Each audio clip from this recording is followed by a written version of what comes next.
Siapa sih orang yang ragu untuk menceritakan kisah keberhasilan dirinya? Ketika kita berhasil dalam usaha, berhasil naik jabatan, atau bahkan berhasil diet misalnya, kita cenderung lebih mudah untuk menceritakannya kepada orang lain, bukan? Realita. Bagaimana jika kita mengalami kegagalan?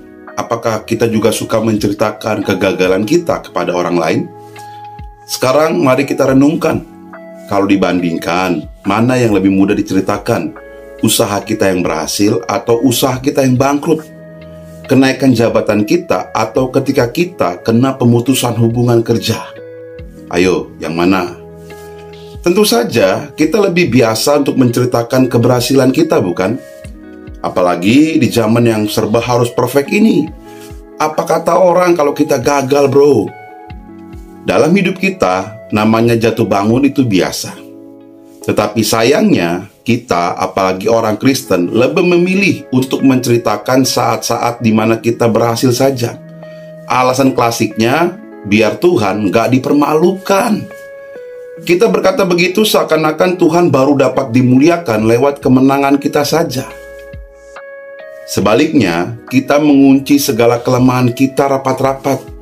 Kita ratapi sendiri, pikirkan sendiri, berjuang sendiri. Akhirnya, banyak dari kita yang jadi depresi dibuatnya, bahkan hampir gila.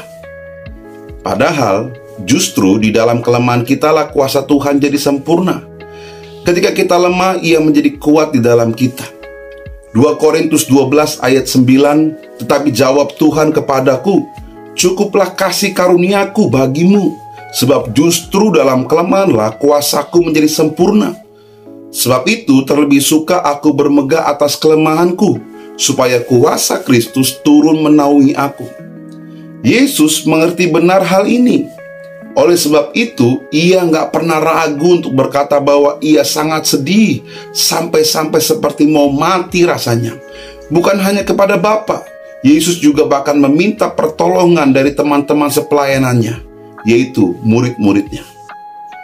Di Taman Getsemani, ketika Dia berada pada salah satu titik terlemahnya, Tuhan Yesus meminta para muridnya untuk berjaga-jaga dan berdoa bersama dengan Dia. Markus 14 ayat 34, lalu katanya kepada mereka, hatiku sangat sedih, seperti mau mati rasanya. Tinggallah di sini dan berjaga-jaga.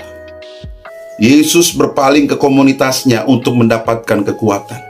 Kita juga seharusnya demikian. Kita punya komunitas yang membangun, saling mendukung, saling mendoakan. Sikap berani terbuka dan berani mengakui kelemahan ini bukanlah suatu hal yang tabu, memalukan, atau dianggap sebagai sebuah dosa.